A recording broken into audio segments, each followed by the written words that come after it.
Well, thanks for joining us in the Storycraft Cafe. Today, I am super excited to have JT Ellison with me. JT is one of those folks that I have met over the years in podcasting about books, and just one of my favorite people to talk to about writing and storycraft. And yeah, when we started looking at starting this writers community, I knew that JT was one of those people that we had to get on. And thank you for joining me today, JT. That is so sweet. Thank you. I always love sitting down to chat book Absolutely. writing with you. It's so much fun. Yeah, and we've had some great conversations in the Yeah, we past. have. So before we jump into this great discussion on character that we're going to today, what do you have coming up?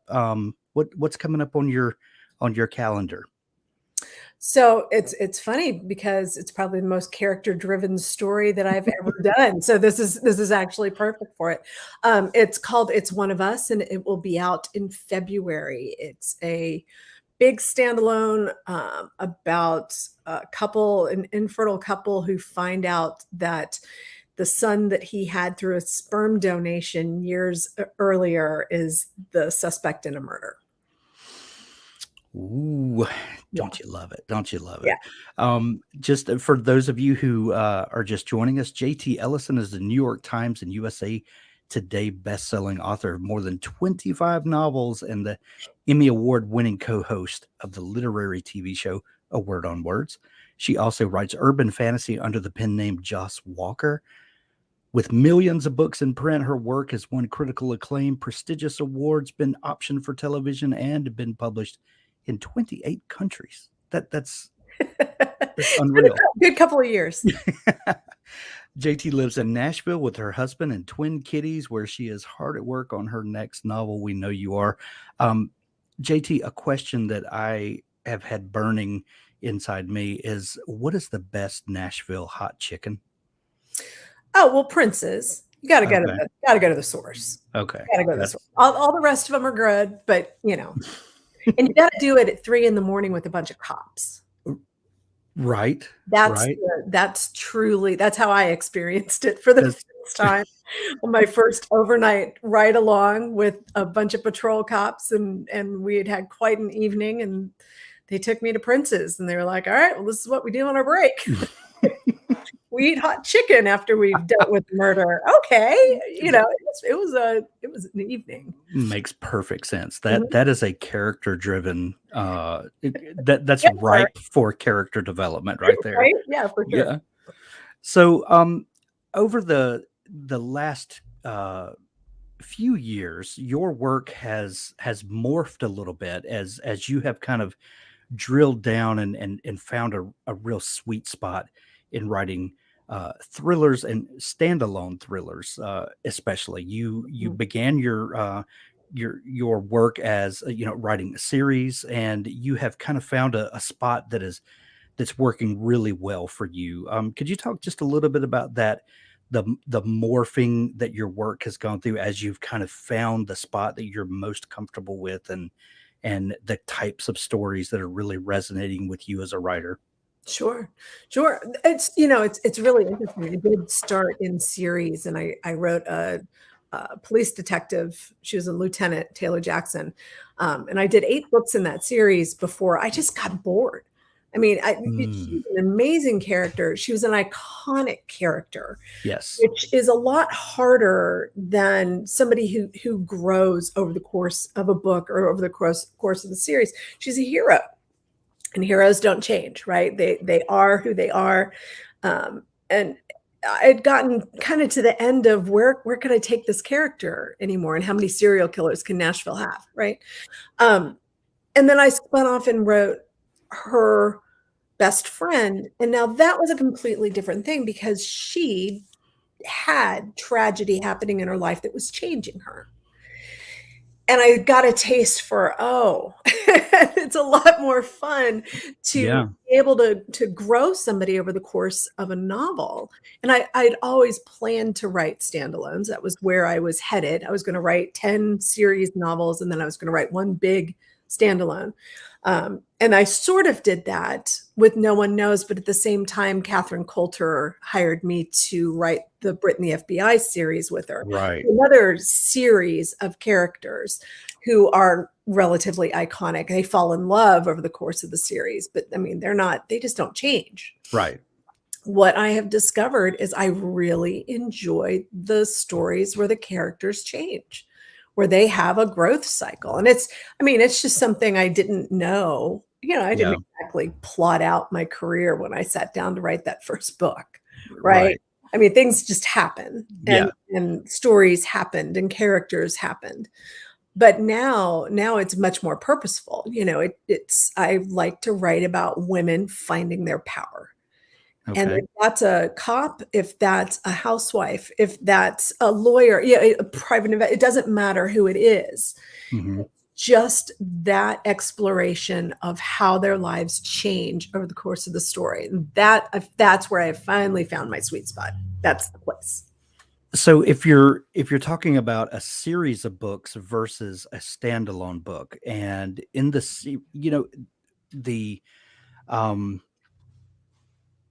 the thinking would be that when you're dealing with a series that you can have more control over the character development, the character growth, because you have a much wider, broader canvas to work with. But there's something to be said about the confinement, the restriction of a single story when you've got 400 pages or 500 pages to work with. And then that opens up new possibilities. There's something about the boundaries that offer new.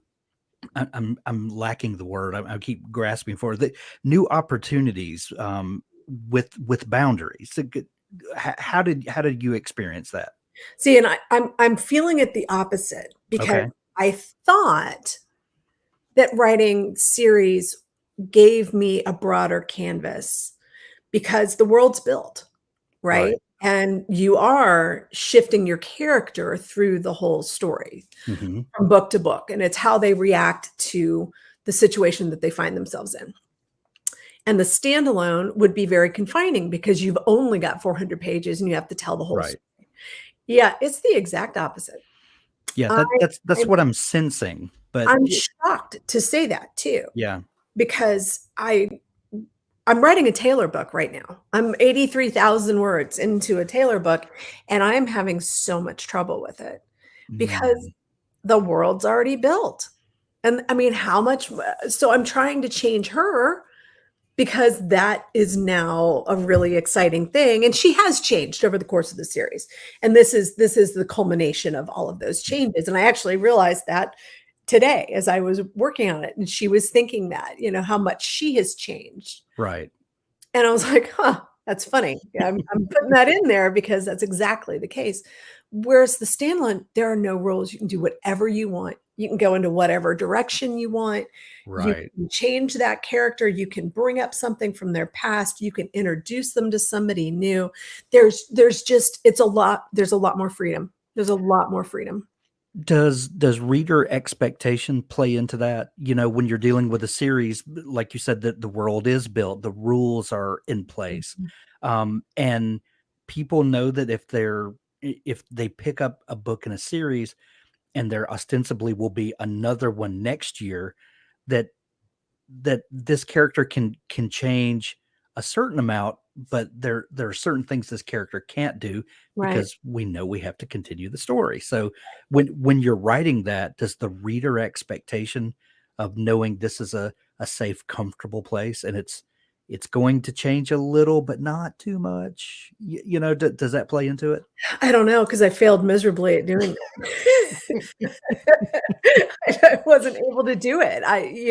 It's become, this was supposed to be a short story, and then it was supposed to be a novella, and now, then it was supposed to be the jumping off point for a new series, and I've just, I've kind of failed in my job here of doing that, because once I got into it, I felt so constrained. Yeah, just so constrained. Plus, I think anybody who's writing police procedurals is having a, kind of a come to Jesus of, wow, what does this even mean anymore? Right. So things have changed so much in law enforcement over the past few years Sure. that you really, you can't just blithely go forward and pretend like things are the same. They're not. Right. And that's, I think once I got into that, and I was like, wow, everything has to change now. So Yeah. When you're writing thrillers, you would think that these stories are plot driven, like that there's a scenario that you have dreamt up, but your books are very much character books, and they're about you. You present a character, you give us reasons to care about that character, and then you do horrible things to that character. And what do you think about the types or the genre that you like to play in, and whether do those things even make sense anymore? You think, well, this book is a plot driven book, or this category is a character driven, and do those boundaries have to be there, or can we subvert those expectations? I think you have to execute both perfectly Okay. for the books to work. If it's a plot-driven book, it has to have a great plot. But you can't have a decent book without a character that you're rooting for. You have to have at least one character that the reader really connects with and is rooting for. And that's why it's so interesting. We've had this huge group of books that came out with unreliable narrators, and Yes. the readers are like, I'm tired of this. I can't connect with any of these characters. I want people I can connect with. When you can only write Gone Girl so many times. You can only, yes. I mean, the domestic suspense novel has to morph into something else, or we're going to lose the readers, I think. Yeah. If you look at the New York Times list, it's rom-coms. And what is that?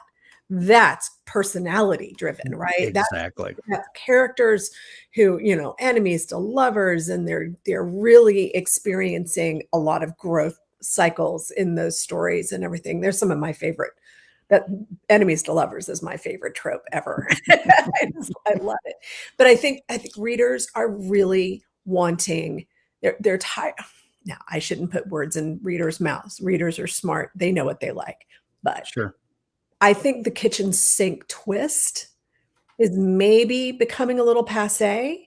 Yeah. Because once you've conditioned the reader for a twist, if you have a book that's not that kind of book and they don't realize that, then they're disappointed.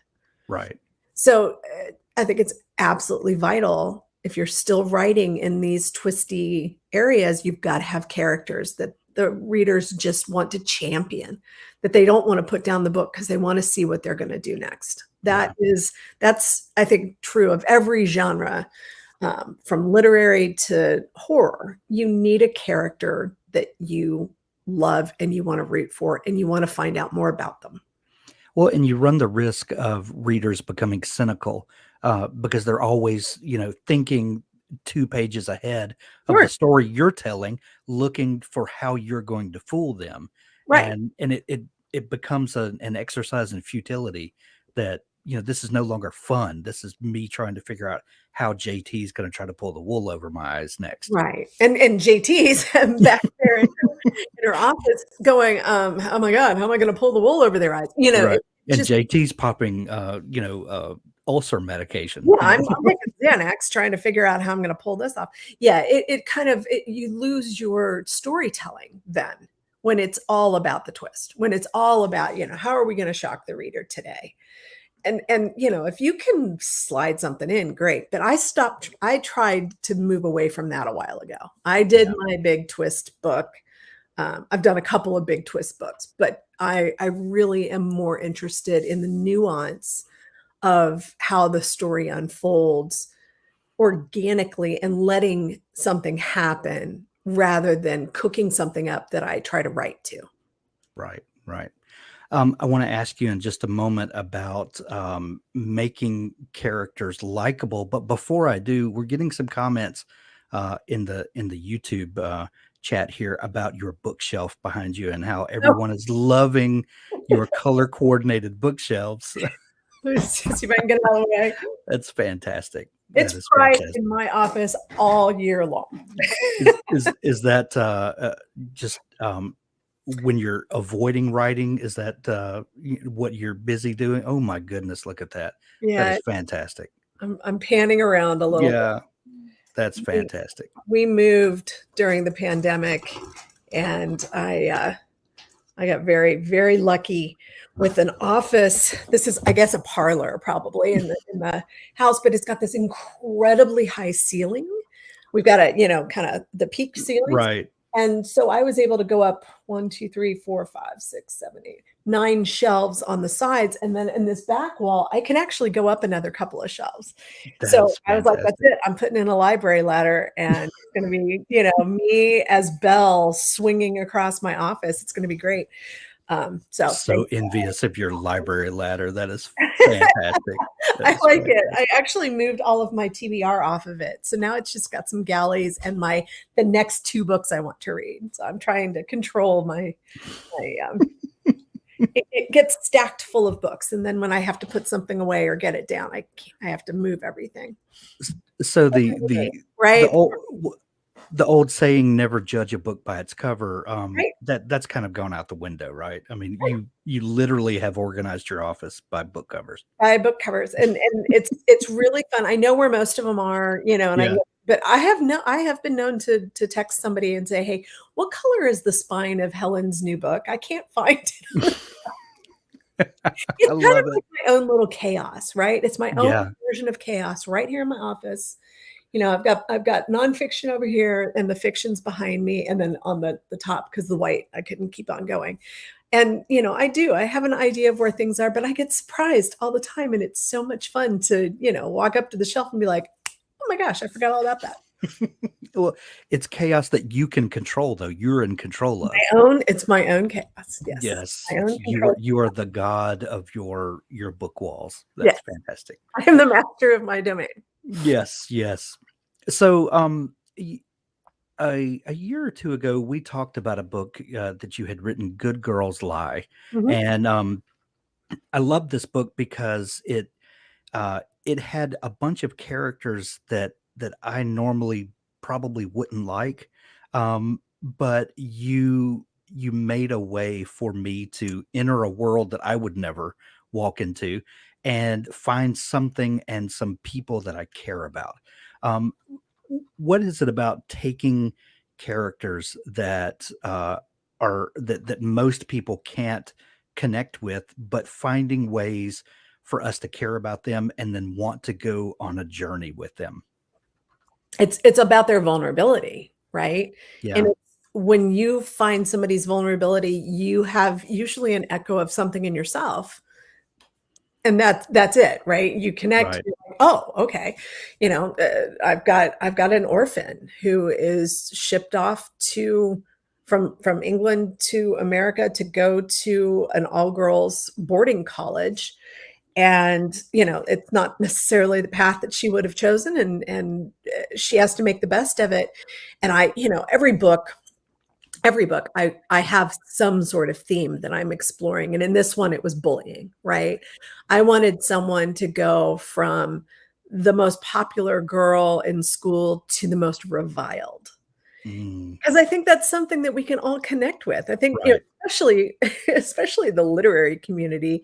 I don't know that a lot of us were, the big man on campus, cheerleader, right. football captains. I think we were all a little bit nerdy, right? Yeah, And I certainly think that we've all been on the receiving end of somebody who's trying to make our life hell. yeah, Regardless of whether we were a nerd or not. Everybody's got that person in their life that just tried to make them feel small. And right. I think everybody can connect with that. So that's very much what that story is. God, talk about a twist. Only books I've ever written that I knew the end. Do you typically know how the story is going to end when you begin writing it, or is it a discovery of learning the characters and then going along Yeah. with them as they kind of discover things? Uh, so I'm assuming that you are not a detailed plotter from the beginning. No. No, I'm not I used to not plot at all. Now I've discovered there is value in having an idea of where the story is going to go. So I do, it's 40 scenes. So if it's a novel, if I have 40 scenes and I know, that I can write down, and it's not like a big treatment. It's, Sure. Olivia is walking down the beach. Olivia and Park are having a fight. It's real simple stuff. But if I have 40 of those, then I know I've got 40 scenes times 2,000 words. That's 80,000 words of a novel Right. there. I usually will write up the 40 scenes and then I'll start writing and I will go back and look at the 40 scenes. I'll have the big ones will stick in my head. Yeah. Once I start writing, I'll realize that, 5 entries are the same scene. It just Yeah. morphs, but I don't like to know the end. If I'm not going on a journey, I get bored. Right. And if I know what's happening, I might telegraph it to you. Yeah. Uh, I've been known to change endings, finish a book, come back and be like, no, that's not right. I got to change this. I got to, add an epilogue or, whatever. But that's a great little outlining tool. I just did it with a short story. I was like, all right, it needs to be 10,000 words. I'll do 10 scenes at Yeah. 1,000 words a pop. And man, boom, it went really, really well. So I, outlining it's a smart thing to do. I have friends that literally, I mean, they build the entire skeleton. Yeah. Me All too. they're doing when they sit down to write is putting some clothes on it. Right. And I'm Exactly. I'm not like that. I mean, I'll give you a head bone and a leg bone and a pelvis. Right. I'm that way a lot. I will sketch out some guideposts along the way, but I need to write a chapter or two first to kind of discover who the characters are and to Sure. get a feeling. And sometimes, yeah, and sometimes they wind up being very different characters a couple of chapters in than I originally thought they were, and they just kind of develop a voice of their own. Mhm. What kind of process do you go through to discover your characters? Um, it depends on how they're coming to me. So, in this new book, it's One of Us that's coming out. Olivia, I'd been waiting 10 years for her. And when she Mm, finally showed up, I knew it. And I was like, yep, there she is. She was walking down a beach. She was very sad. She had her arms wrapped around her and she was experiencing some sort of traumatic grief and loss. mm. And I didn't get to write that scene until the very end of the book, Oh, which wow. it sat there with me this whole time. And I knew that's where I was going with this woman. I knew Right. I knew what she was experiencing and I knew where it was going. In Her Dark Lies, Claire, I couldn't even figure out her name. She had 4 different names. I knew I knew I wanted her to be kind of the me of old who, Yeah. I'm kind of a elderly punk rocker now. Um, and when I first moved to Nashville, I've got some tattoos, I had some piercings, I had colors in my hair and stuff. And I didn't really fit in, especially with the junior league crowd that I was trying to fit in with. And so I took out the piercings and I started covering up the tattoos and I got rid of the funky colors in the hair and all of that, right? I tried to change myself for these people. And it didn't work, of course not. You have Right. to be yourself. People won't like you if you're not yourself anyway. Right. So I've gone back and re-embraced all of my childhood punk rock girl stuff. But I wanted her to go through that experience. Yeah. And while I was doing it, I just couldn't connect with her. And she wouldn't connect with me.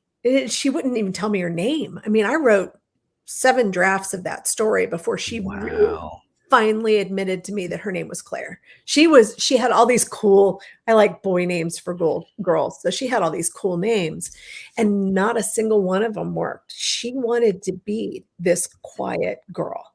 She wanted to be that person. And I was trying to force her into a persona that she wasn't comfortable with. And when I finally realized, wow, her name is Claire. She's not a Logan. She's not a Harper. She's not a Reagan. She's Right. she's just Claire. And Yeah. then she came together for me.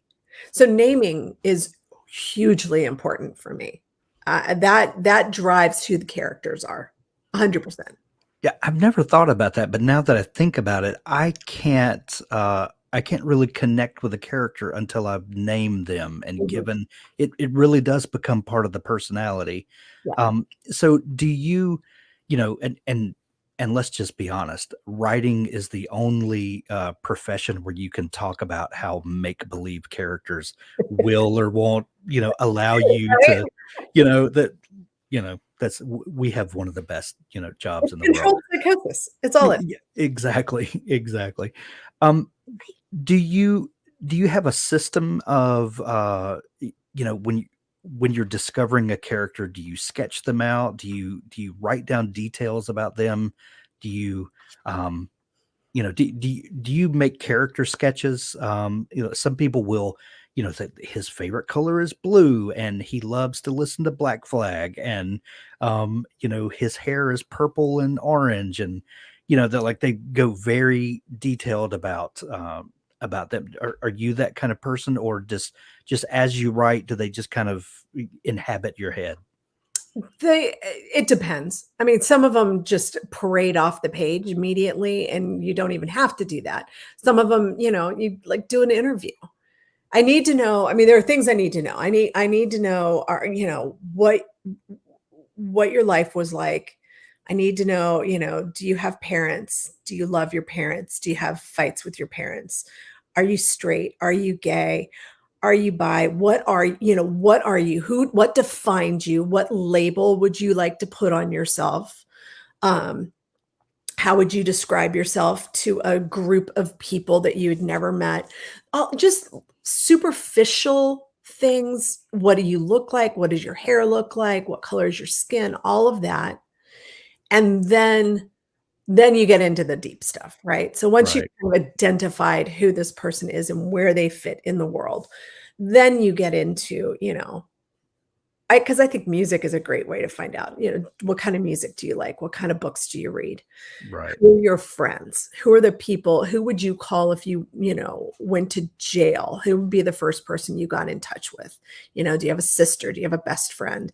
How do you interact with the world that you are being forced into from my brain? Uh, Right.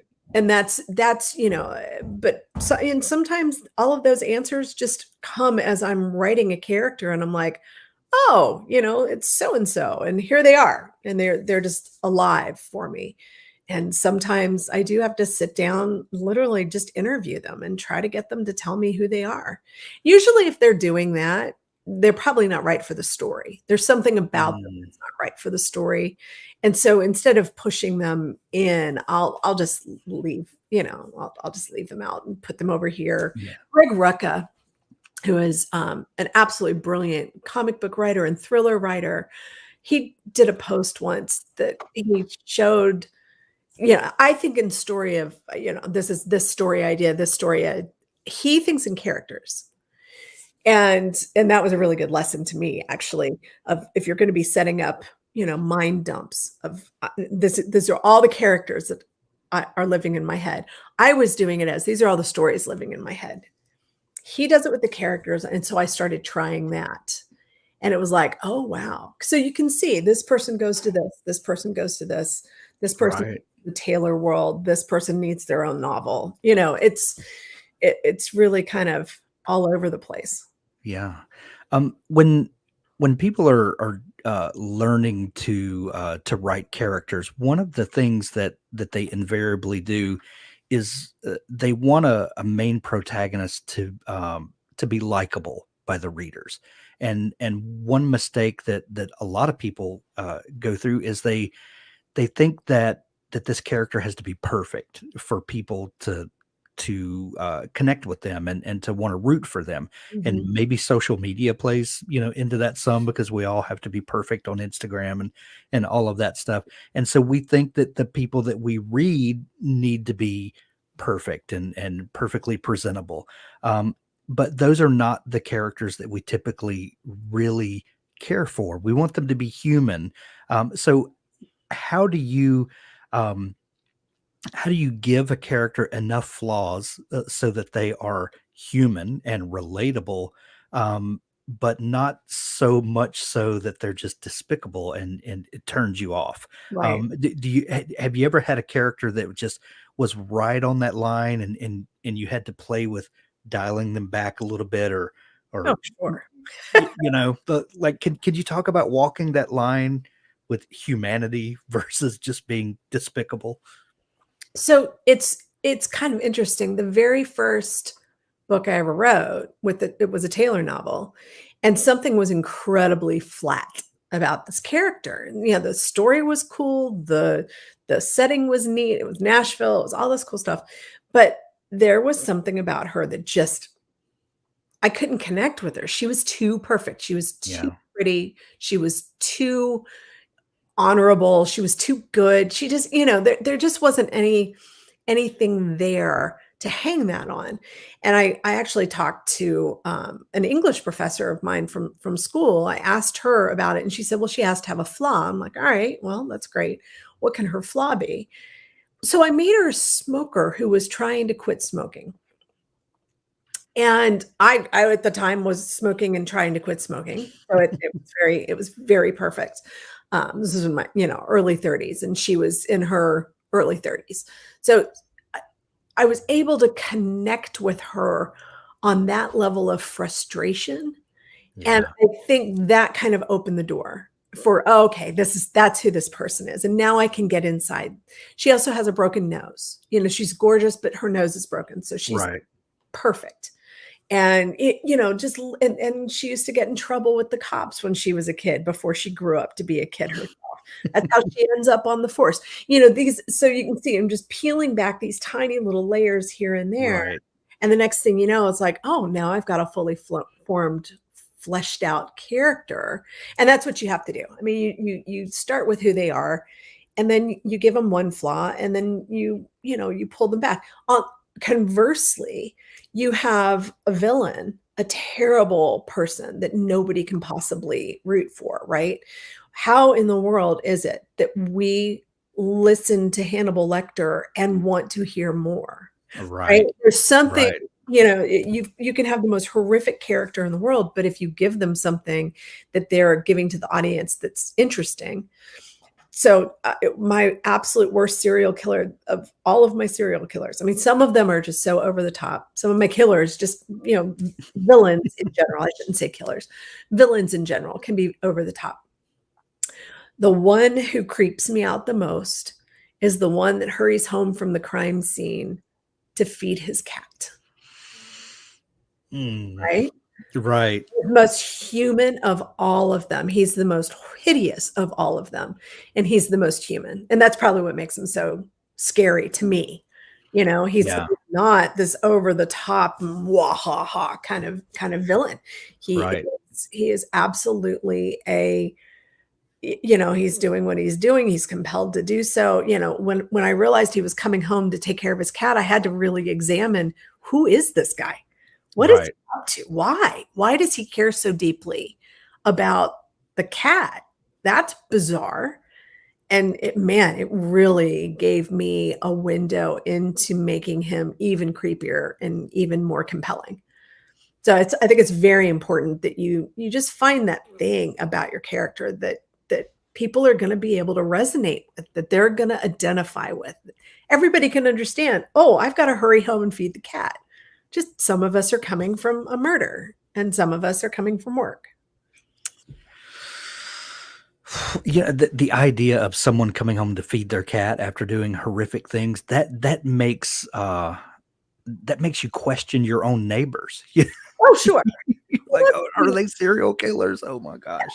That's my job. I have an overactive imagination, and I'm consistently looking out my window at the neighbors. I had before we moved, somebody came to the house in the middle of the day to the house next door, and I'm looking at him like, that's a hitman. Right. That is a hitman. Why is he coming their house? Just Oh man. Let's take a question from the from YouTube. Eileen says, "I'm writing a series. It's supposed to question what makes someone good or bad. My MC is going to do some bad stuff, but during the bad stuff, how do you make sure your readers stick along for the ride? How do you keep from turning off readers?" I think is what she's asking. I think that's an excellent question, and you have Yeah. to examine the morality structure of your story. It's really funny. It's one of the things I'm doing with this Taylor book. She is possibly the most moral character you will ever come across. And it's in her immorality that she is so challenged and so upset. And so, that's just not who she is. Right. She is the white hat. What is she doing? Doing black hat things, and so that's whether it's a cop or whether it's a housewife who is, doing something nasty to a friend. You just need to make sure you understand where on the moral gray scale you are comfortable and keep them in that spot. If they do something so out of character, like, if you have a really good person who, just out of the blue goes out one night and murders someone, that's not going to hold up, right? Yeah. There has to be reasons for it. There has to be justifications, not necessarily in the world, but the character has to be able to justify to themselves what they're doing. Sure. And it probably also depends on some of the rules for your novel that you've set up, and how much you decide to show as opposed to how much you want to keep off the page and allude to. And maybe that just kind of depends on the relationship that you built with your readers already. Yeah, Maybe. for sure. Grace said in the Storycraft Cafe, "I recently have been thinking a lot about dialogue and how to reflect character development in dialogue so that the dialogue for each character is uniquely and distinctly in their voice. I've been thinking about it so much because it's hard and I would love some advice." What about developing character's voice and how much of that voice reflects their growth, and how much of the story do you reflect in what role does dialogue play? All of it. Oh, I mean, seriously, dialogue yeah. makes or breaks the story. You have to be very careful dialogue is how people speak, right? You can't write grammatically correct sentences for how people speak. So if you're having trouble identifying, how that plays into your story, I highly suggest just go to a coffee shop and eavesdrop on people and hear what they say and how they say it. I would read dialogue heavy books as well. If you want thrillers that are dialogue heavy, Catherine Coulter, our FBI series, because I write more internally. I have a lot of exposition, a lot of description. My dialogue is very impactful when it comes, right? It's definitely there to drive the story forward. Right. I'm trying to, instead of having pages of backstory, a conversation between my characters is going to give you all the things that you need to know, right? It's very important. Another great example, Book Lovers by Emily Henry. I just finished that last night. Heavy banter. Banter is a really, really great way to see how you tell a story in dialogue. So I would highly recommend, picking up some of the fun rom-coms. Go watch some of the rom-com movies and see how they do it. I mean, then you go to the other side of the fence. You've got like John Wick, right? Right. Not a lot of dialogue going on. Everything that's happening. The story is being propelled forward. There's nothing wasted. There's nothing, so you just have to, it's something you just have to work on. It is not something easy. Dialogue was my biggest problem when I started. And my husband told me, he goes, people don't talk like that. Go write how people talk. Right. And, they cut each other off. They interrupt. They drop things. They are not clear in what they are saying, Right. misinterpret what you say all the time. Tonally, they aren't there. Those are all the things you need to think about for sure. Yeah. You have started writing some urban fantasy as Mhm. well, and you've got a new trilogy that is out. How does writing a different genre affect the types of characters? And urban fantasy is a little different than like high fantasy or epic fantasy in that a lot of it, because it's urban fantasy, a lot of it is present day and present Right, society. So a lot of the tone is very similar to a thriller. Characters are modern characters, across the board. But does that different genre affect the types of characters that you come up with or the way they behave? it's really, God, I love doing the fantasy. It's so much fun because there are no rules.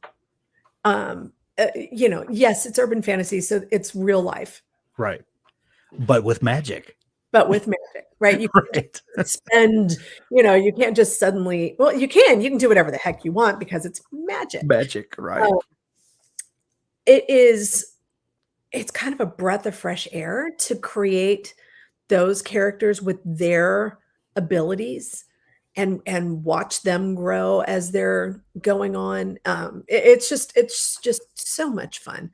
There's going to be 6 books in that series with 8 short stories, and then we've got a spinoff that so there's a whole Love it. world that we're building, right? And that you have to think that through much differently than you do with a real life story, with a thriller or a romance or anything. You have to be looking at how the discoveries of magic change the moral structure of the story. Right.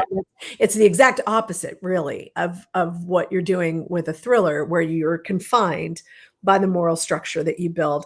Here in the fantasy world, it's like, all right, well, that's how that works. But now I'm going to be able to circumvent that by, doing the spell or finding the book, the grimoire. And it's very fun. It's a very fun challenge. And it just keeps everything fresh. And my character is a librarian. She's a smart ass. She is, just really into pop culture. She loves movies. She's constantly quoting and quipping, and she's just a blast, right? It's just, I wanted something lighter and happier. And, she's still dealing with dark themes, but Right.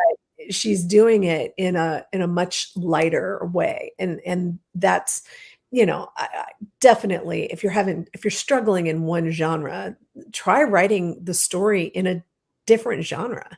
Right. If you're writing a dark thriller and it's not working because your dialogue's not there, write that as an enemies to lovers. Just take that chapter that you're struggling with and introduce those characters together. And somehow from the beginning of the chapter to the end, they have to find some common ground.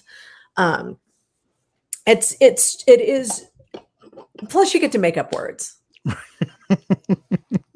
get to make up words in fantasy where you don't get to do that in the real world. Right.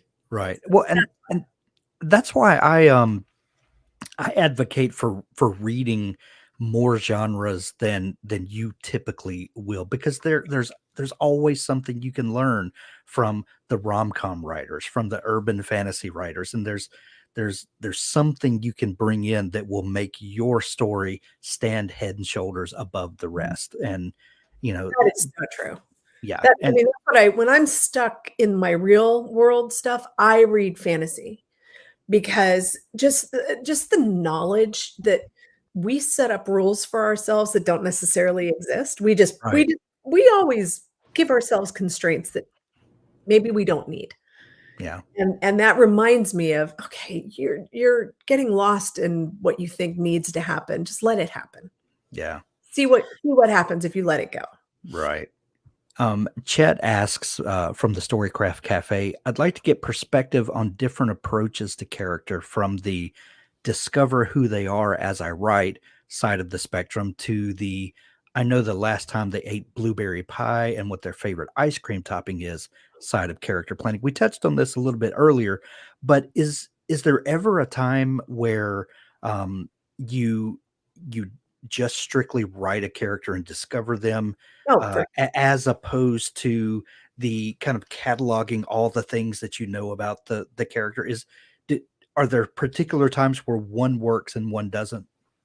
the former is my preferred method, right? I would so much rather sit down, have somebody's voice come out, and a lot of that has to do with what point of view you're picking, and whether it's first person, third person, are you going to be in present tense, past tense, all of that, right? That's very important to the story. But I much prefer the stories where I sit down with the character and they just come out, right? And I Right. don't know, that I'm not thinking, oh, they eat blueberries for breakfast. Um, they'll share the good hack on that is just let them share your own biographical details, right? Taylor Jackson is 6 feet tall, blonde, a former debutante. That's I gave her. She's a Taurus. She, all the things she spoke, all the things that I had, I gave to her because it just made it more relatable for me to get her off the ground. So never be shy about, they don't have to be this wildly esoteric person. I mean, 90% of the people are not wildly esoteric people. They're just Right. regular folks. They're trying to do do right in the world. They're trying to be happy. They're trying to, raise a family and be a good person. Yeah. So you don't really have to do more than that to start. You've got the person who is trying to function well in society and the person who's not, and the Right. person who never could, right? There's three different ones right there that are very, very interesting, different kinds of characters that could make it into your story. Loris asks, I have a question. I have a character who will appear broken at the start of a story with a quiet and aggressive personality. By the end of the story, I want that character to find themselves a more outgoing and calm personality. Any advice on how I could develop such a transition? It's what the story does to them. It's what that so that's an example of your character is going to be changed by the plot. I would think that whatever the story is, they're going to change that person over the course of that story. The things that happen in the story are what change them. And that's the kind of growth. It sounds like they've got a chip on their shoulder, or they've got walls up, or something has happened to them in their past where they keep people at bay, stay away from me. They're very prickly. And maybe they meet somebody who shows them, a little bit of trust and a little bit of grace, and they give themselves that grace in turn and become a little bit softer towards the end of the story. And that's a great example of plot being secondary to character, but being very important to character. Mhm. Like it's not character or plot; it's which one serves which purpose where. I guess. Yeah, for sure. You can't have one without the other. And if you are trying to change a character over the course of it, then it's what happens in that story that, you know, somebody hates dogs, right? And Right. the course of the story, somebody dumps a puppy on their step and they have to come to terms with the fact that, they have to take care of this thing. Are they just going to go take it to the pound, or are they going to, care for it? And the next thing you know, they're in love with the dog. It's really simple. This is not complicated stuff. Yeah. As a writer with 20 some odd books under her belt, what's your daily writing life look like? It changes depending on what I'm doing and which thing that I'm working on. I've always tried to do 1,000 words a day. And sometimes that works, sometimes that doesn't. I'm in the middle of at the beginning, I guess, of the 1,000 words of summer challenge, where you write 1,000 words a day for 14 days and publicly accountable. That's always great. I just came off. Somebody hates dogs is the most fictional thing JT has said so far. I had to throw that out from Doug. That's The so I try to write in the morning. I try to be at my desk like creative at 10. yeah. I'm not a morning person at all. It takes me a little while to ease into. I am so jealous of folks like Lisa Unger who, get up at 5 in the morning and write from 5 to 7 and then their day begins. And I'm like, oh, that's me. I get my best creative work usually between 3 and 5 in the afternoon. That's where I hit my sweet spot.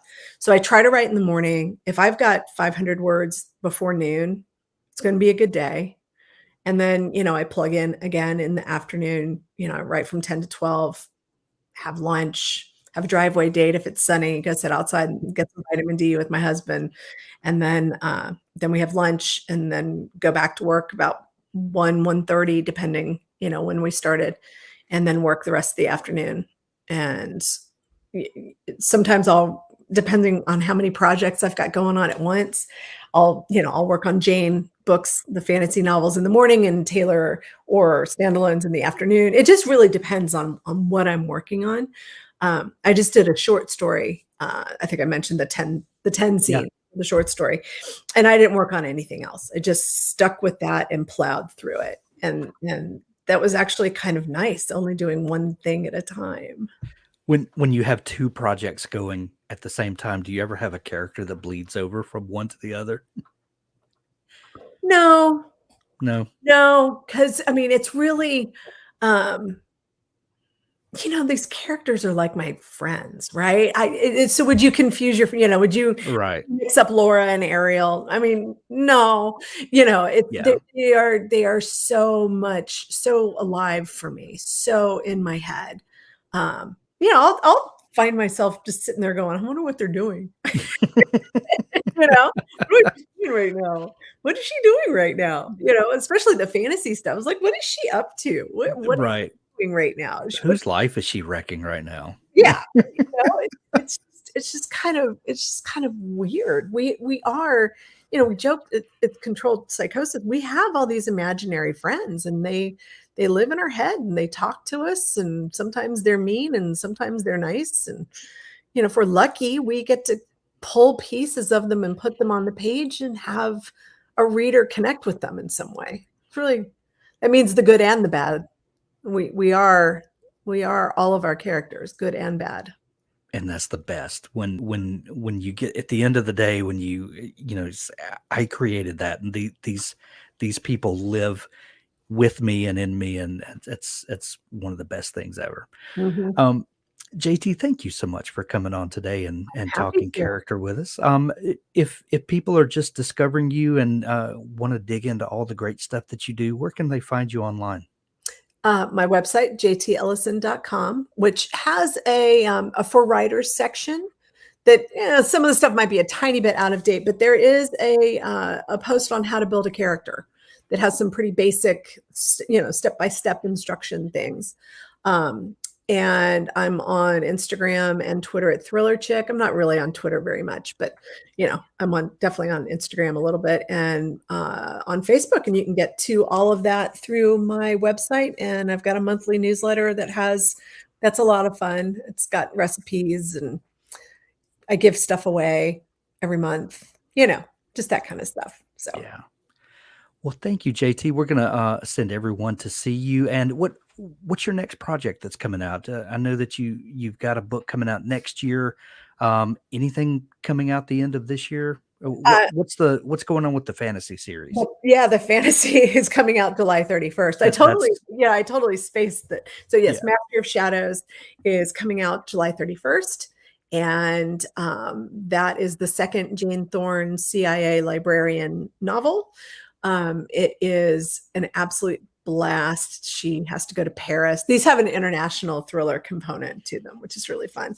So she's going to Paris to find her mentor, and things go a little awry. She gets on the radar of another terror organization too. She has to, so much fun. It has to evade. So that's coming out. And then I've got a short story coming out on Amazon. It's an Amazon original that will be out in January, called These Cold Strangers. And then the novel comes out, It's One of Us, comes out the end of February. Awesome. And the Taylor book is going to come out somewhere. Yeah. In all of that. I'm hoping maybe in the fall. It just depends on when I get it done. Yeah. Well, keep us posted, Will do. and let's talk about it when it comes out. Oh, I'd love Uh, to. JT Ellison, thank you so much for joining us today, and thank you all for joining us here in the Storycraft Cafe. We'll be back with more.